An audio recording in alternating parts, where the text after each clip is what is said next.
Hi everyone, we're back and I'm ready to answer another question that I received from Tiger Claw. Tiger Claw, thanks for writing in. The question that we received: if I opened a new school now, I would be just a new face in my area. My previous jobs have had me doing a lot of traveling. So what kind of credentials would I need to start a school? So let's actually go back to the first part of that. As far as being a new face in the community, that's not an issue. In fact, there's plenty of steps you can take as you're getting ready to start your program to start creating awareness through social media and the use of video especially. So there's a lot that you can do, like I said, to create that awareness and create sort of a sense of anticipation for your program. And in fact, when I came to Belchertown, nobody in Belchertown knew me. I had never been to Belchertown before. I ended up running a program here because I was going to school 20 minutes down the road, and we'd set up programs in the general area. So it's definitely not a problem to be a new face in the community. Now, what kind of credentials would I need to start a school? That's the first big question. And I want to actually, let's outline the questions. There's a lot written here, so I want to summarize what the questions are. What kind of credentials would I need to start a school? Basically, how would I go about testing and getting certified is the second part of that question. And now, Tiger Claw, you also wrote, I want to highlight a little bit of this. You said you've been in the Peace Corps, you've worked in a maximum security prison, you've trained under different instructors and have a background in different systems. You received your black belt in 1989, and you have also been in the Army. So you have quite an extensive background that goes back many years. So we want to know, what kind of qualifications do you need? What credentials do you need? How do you go about ensuring that you have those in place? And then also the second part of the question is, how would you go about incorporating what you've learned into a curriculum to teach your students? So let's jump in with the first part of this. What kind of credentials would you need to start a school? The reality, the somewhat sad truth, is you don't need any credentials. These guys are all brown belts. They're scheduled to test for their black belt. It's on the bulletin board. I see the sticky note. Yeah, it's right over there. It's right behind you guys, but it's not in this year. It's scheduled off into the distance. But we have a date set for these guys, and this guy right here wants to be a martial arts instructor. He's a little bit young right now. Let's say he was older. He could go find a location, open up a school.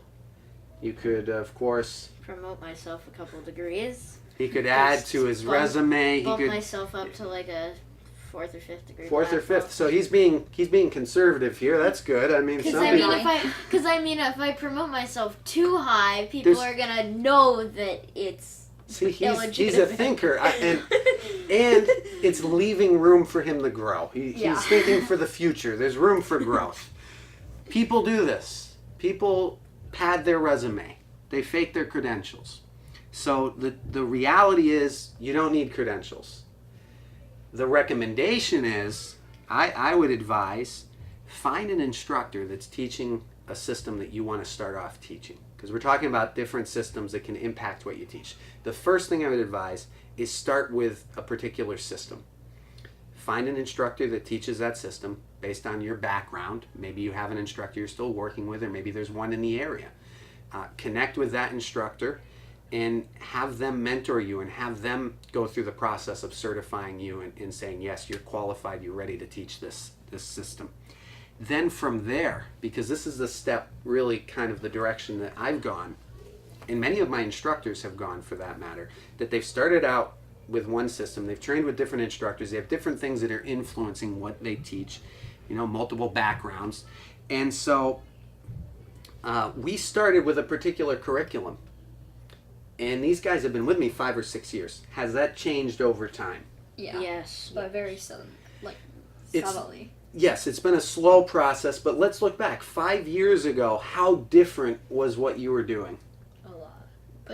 Pretty different. It was pretty different. It was drastically different.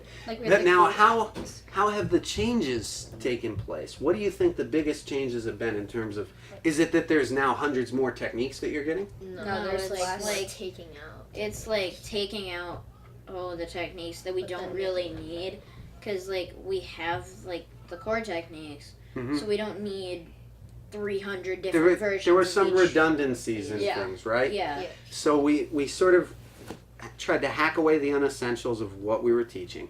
And now through time, it was over time, I had trained with different instructors for many years, actually.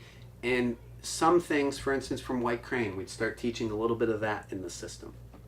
We'd see how it would influence the other stuff we were teaching. Did it add to it? Did it take away? So things evolved with time.